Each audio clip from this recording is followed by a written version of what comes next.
Jai Hare Krishna, então hoje é o Bhagavad Gita de Tripurari Goswami Maharaj, na tradução e comentário de Tripurari Goswami Maharaj. Então no capítulo 6 é o texto 2.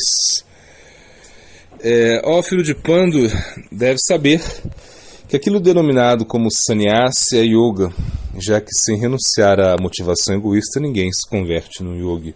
Comentário, que Krishna lhe diz a Arjuna que deveria compreender como aquele que é de fato um renunciante, o Karma Yogi que Krishna tem estado descrito é também um yogi místico. Yoga supõe ausência do egoísmo. O mesmo implica um controle das modificações mentais, o qual ocorre na forma de desejos pelos objetos sentidos. Portanto, a renúncia, a qual implica o compreender a natureza do desejo material, e o yoga, o qual implica a cessação dos desejos materiais, são iguais.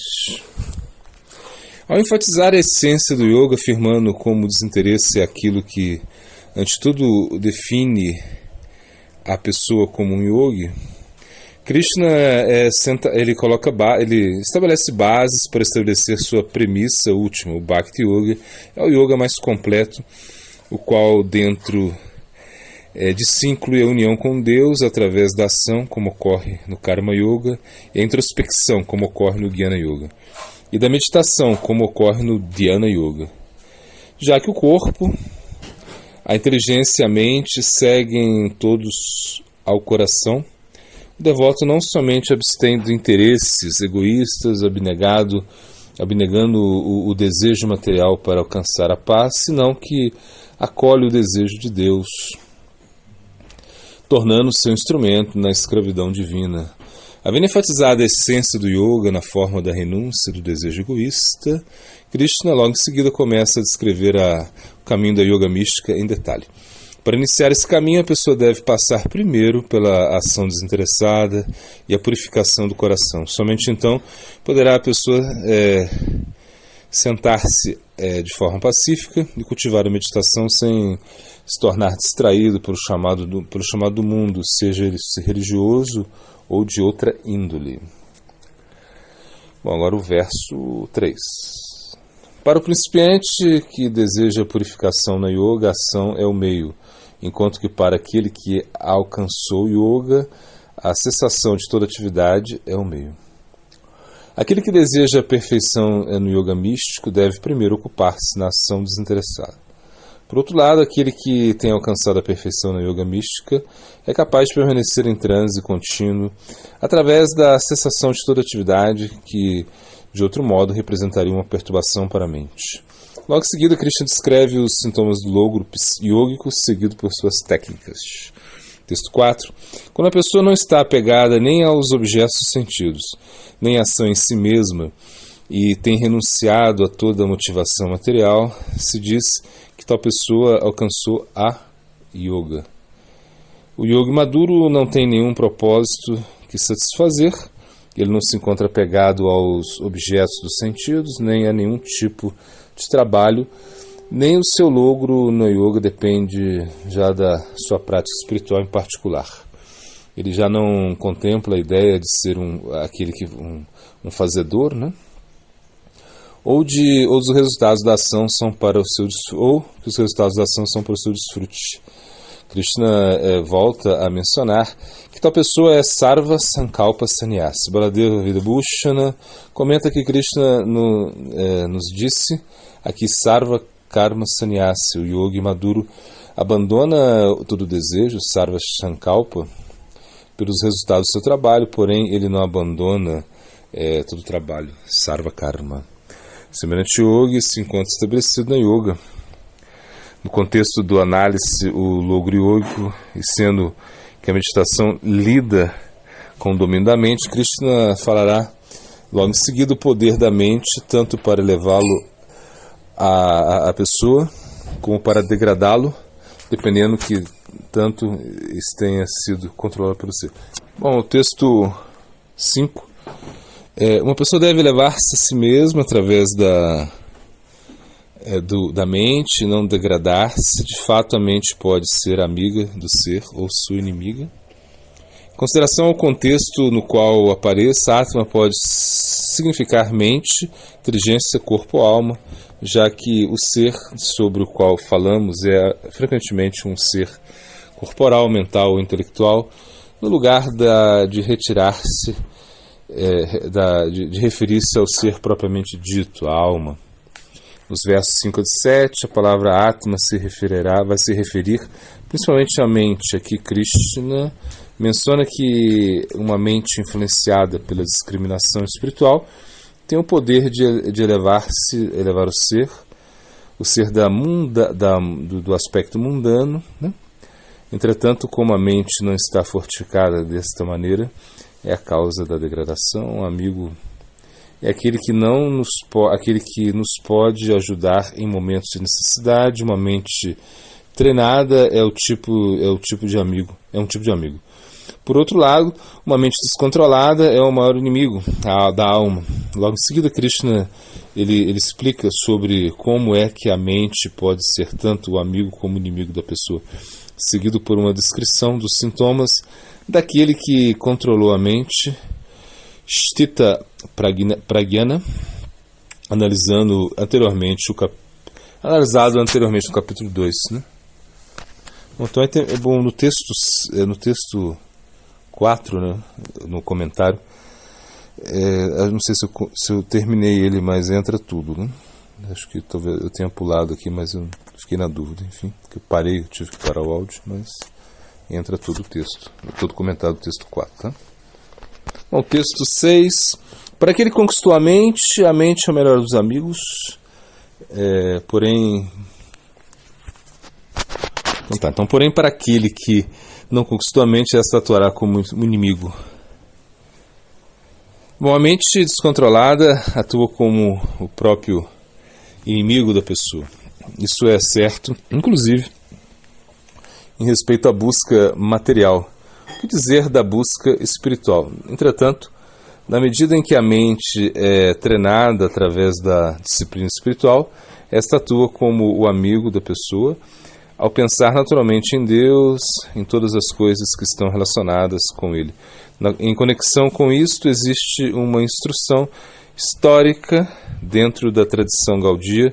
Dois devotos caminham juntos quando um abutre, né, um urubu, não sei, voa sobre suas cabeças. Ao vê-lo, um dos devotos exclama: Haribol, canta o nome de Deus.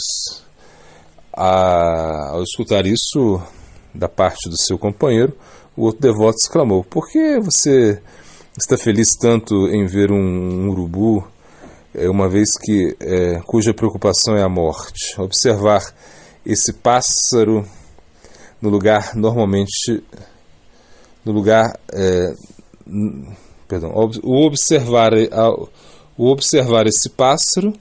observar esse pássaro não dá espaço normalmente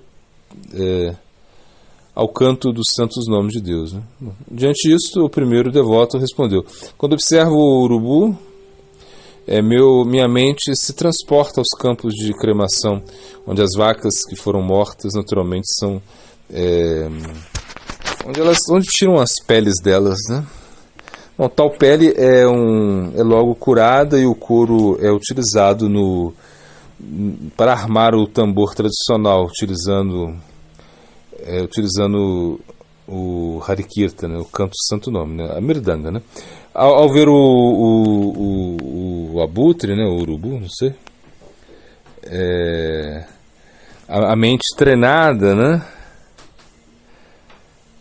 A mente treinada, atuando como um amigo, o conduziu naturalmente para a prática espiritual. Bom exemplo. No capítulo 7, uma pessoa que conquistou a mente e que por isso se encontra em paz, se encontra serenamente situada na realização da alma suprema. Calor e frio, prazer e dor, honra e desonra são todos a mesma coisa para ele.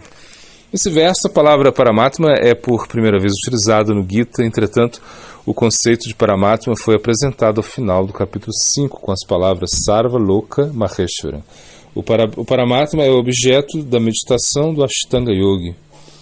Bhaktivedanta Swami Prabhupada comenta: o efeito de controlar a mente é que a pessoa automaticamente segue os ditados, ou seja, os ditados do Paramatma, ou a superalma, o devoto do Senhor, não se vê afetado pelas dualidades da existência material.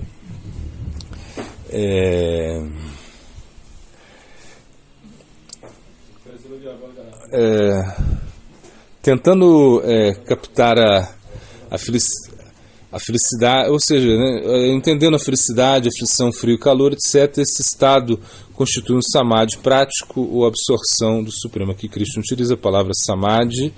Pela primeira vez, nesse capítulo, de fato, a referência a ela utilizando a palavra de yoga em seu lugar, nos versos 3 e 4, ali, ele fala de alcançar a yoga, samadhi.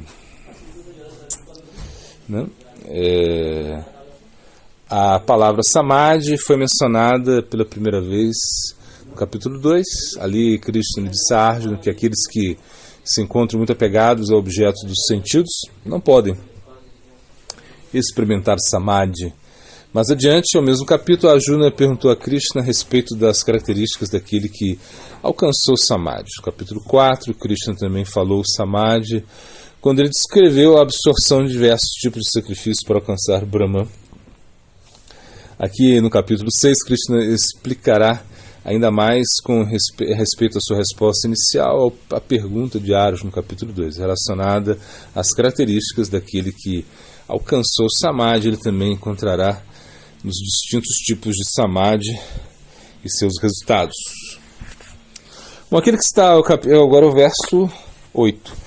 Aquele que está autossatisfeito em virtude do conhecimento escritural e a realização que é resoluto, controla os seus sentidos, ele vê de forma equânime, né, um pedaço de terra, uma pedra, ouro. Alguém assim já estabelecido é conhecido como um yogi. Bom, ao ver o pedaço de terra, uma joia ou ouro de forma equânime, significa vê-los como uma mesma substância em diferentes estados de transformação. E nesse verso, Krishna fala de uma visão equitativa em relação aos objetos inanimados. No seguinte verso, ele falará de uma etapa superior na que a pessoa observa o mundo animado e com esse mesmo tipo de visão equânime. Né? Texto 9. O yogi superlativo, o qual se vê equitativamente a um íntimo amigo, a um associado, a um inimigo, e que por isso é equânime em seus tratos com toda pessoa, sejam santos ou pecadores. Esse verso é comparável à descrição que Krishna fez no capítulo 5, da visão imparcial do sábio, com a diferença de que as pessoas a que o yogi deve olhar aqui equitativamente são aquelas com as quais a pessoa está pessoalmente envolvida, tal como as pessoas contra as quais a Arjuna tem que lutar. Havendo explicado brevemente a natureza do logro yógico, Krishna explica logo em seguida as práticas implícitas no logro do yoga samadhi. Essas práticas incluem o cultivo do sampragnata samadhi, aquela absorção mental onde os próprios pensamentos se concentram no único objeto, Ekagra. E o sampragnata samadhi conduz à perfeição do asampragnata samadhi, aquele estado mental onde todo os pensamentos fica restringido, nirodha. Bom, glossário. Vishrambena Guru Seva é servir o Guru com profundo respeito e fé. E agora vamos para o Siddhanta. Bom, Siddhanta.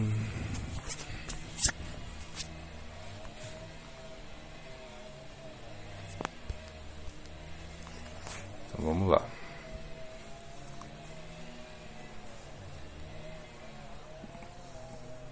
Bom, Vrindavan é um plano sem inveja, onde a gente tem que ficar feliz com o avanço dos demais. Se alguém obtém a misericórdia, nós não podemos ir contra isso. Não se pode colocar a justiça nesse plano, porque você também quer misericórdia. Mas, de certa maneira, você quer que seja aplicada a justiça em relação aos demais. O Vrindavan é um sentimento sincero, onde você aprecia todo mundo e não fica invejoso das pessoas. Tudo acontece através da harmonia.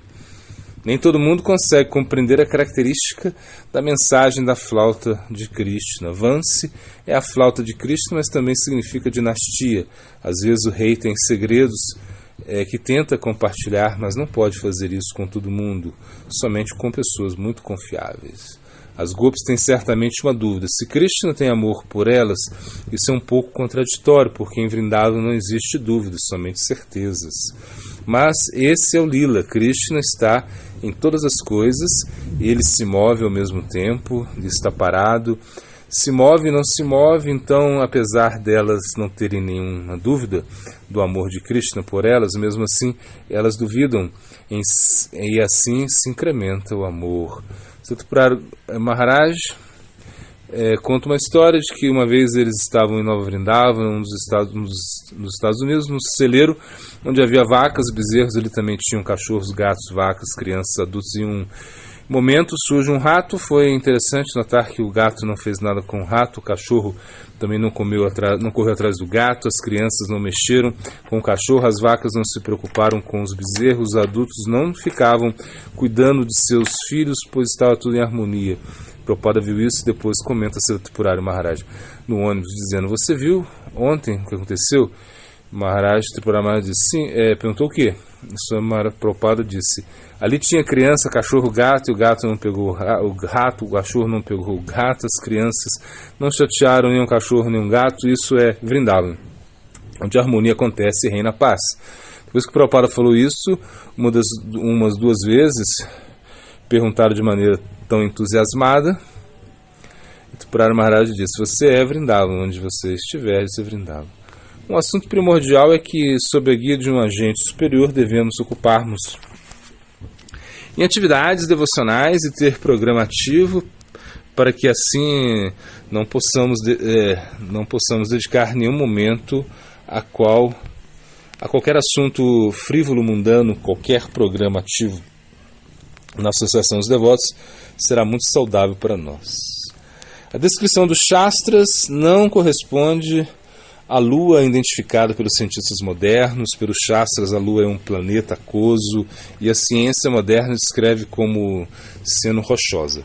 As instruções Shastras mencionam diferentes aspectos da Lua, né? A diátmica é espiritual, a didáivica, divino, e a dibáltica, material. O último descrito é objeto de estudo científico que pode ser acessado pelos cientistas, portanto, os humanos podem acessar apenas alguns aspectos da Lua descritos nos Shastras. O Siddhara Swami diz que Karma Kanda deve ser estudado, executado pelo ouvido direito, escutado pelo ouvido direito, e Jnana Kanda pelo esquerdo. No entanto, ele não está falando sobre mantras, mas sobre os Shastras. Assim, seu comentário se refere sobre o estudo dos Shastras, sobre Jnana Kanda e Karma Kanda. Mantras relacionados a qualquer Kanda são recebidos pelo ouvido direito. Existe uma potência polêmica sobre se Adwaita Prabhu tem barba ou não. Mas se é considerado Naralila, então qual o problema dele envelhecer? Eles também se sentem com fome, cansados, evacuam, etc. Então eles podem envelhecer. Esse é o significado de Naralila. Eles não envelhecem como nós, mas mesmo quando envelhecem, não ficam sob efeito das gunas. Não é efeito do tempo, é a parte da lila. Gadadhara Pandit também ficou velho, como nós, e suas costas ficaram curvadas. A autossatisfação interna, fazendo caso omisso do atual ambiente, do problemático do mundo, é uma posse valiosa, está próxima da alma. Conhecimento científico é suicida. O incremento do dito conhecimento neste mundo dará como resultado o fato que estamos marchando para o suicídio. Exploração significa reação. Assim, se aceitamos em geral em grande escala a exploração, o resultado será Mahapralaya. exploração em grande escala. Bhagavad Gita se dá a instrução de que os sentidos têm a posição principal, porque sem eles, visão, audição, olfato, etc., se eles vão embora, o mundo inteiro vai desaparecer, porque uma vez que tendo sentidos, temos o nosso mundo. No mundo da experiência, os sentidos são o mais importante. Logo, a mente está dentro. E o que é a mente? A mente é uma uma faculdade. Aí quem seleciona, quero isso, não quero aquilo. Temos aflição por uma coisa, desprezo por outra. Esse é o princípio da mente dentro de nós. Nityasiddhas são Tatashita Shakti imbuídos de Antaranga Shakti, enquanto os Nitya Parshadas são Antaranga Shakti. Assim como temos um corpo sutil aqui, também temos um corpo sutil no mundo espiritual, mas o corpo sutil no mundo espiritual é espiritual e não material, e portanto a diferença que existe no mundo material entre a Atma e o corpo sutil não existe lá, ambos são espirituais.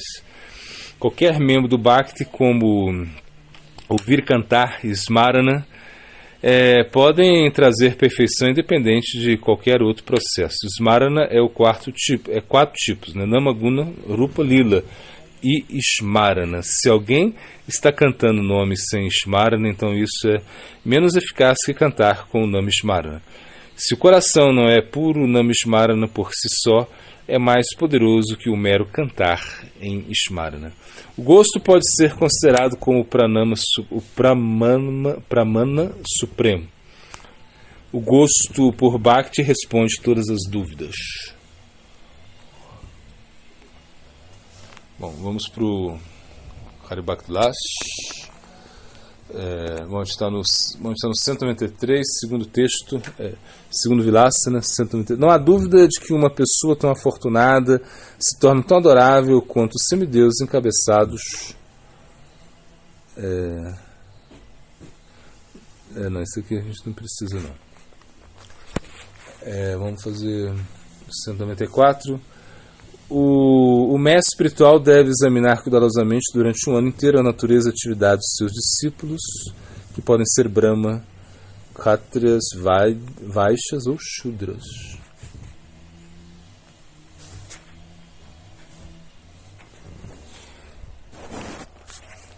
Bom, agora vamos tentar lá as canções.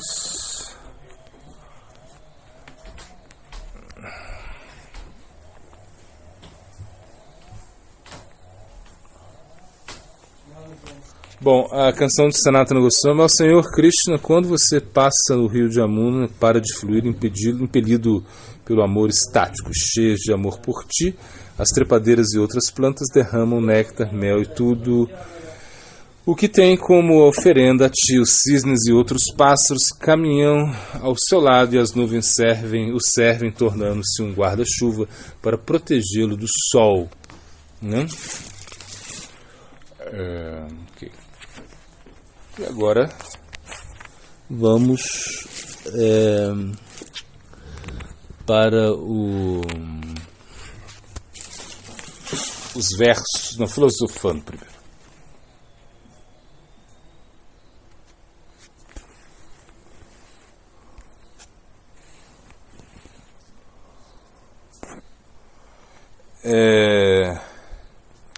Isso aqui. Podemos julgar o coração de um homem pela forma como ele trata os animais. Né? Okay. E os versos, a gente está no verso 142, né? Aí na sequência, eu acho que é a terceira linha, se eu não me engano. Né? E a recordar alguns trechos de versos. Né? Vamos lá. Então, primeiro seria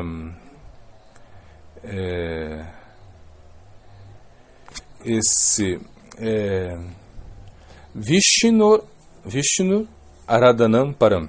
Adoração ao Senhor Vishnu é a mais elevada. Bom, depois...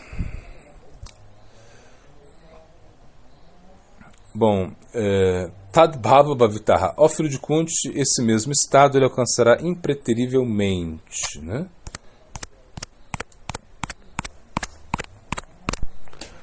Que é o estado da consciência dele. E depois esse Namasankirtana, saibam por mim que cantar os santos nomes, Kaloparama Upaya, é o meio mais viável de salvação nessa era de Kali. E vamos para Prapana Jivanamrita, diz Sesara Maharaj. Né? Está fazendo todo dia um verso. E esse verso agora é o verso 7. Aí. Bom. A alma não rendida está perpetuamente iludida, portanto o estado de rendição é eterno. Um nascimento na espécie humana é tão valioso que é almejado pelos semideuses. Aqueles que, apesar de obterem tal nascimento, não se refugiam nos pés de lógico Govinda, eles enganam a si próprios perpetuamente.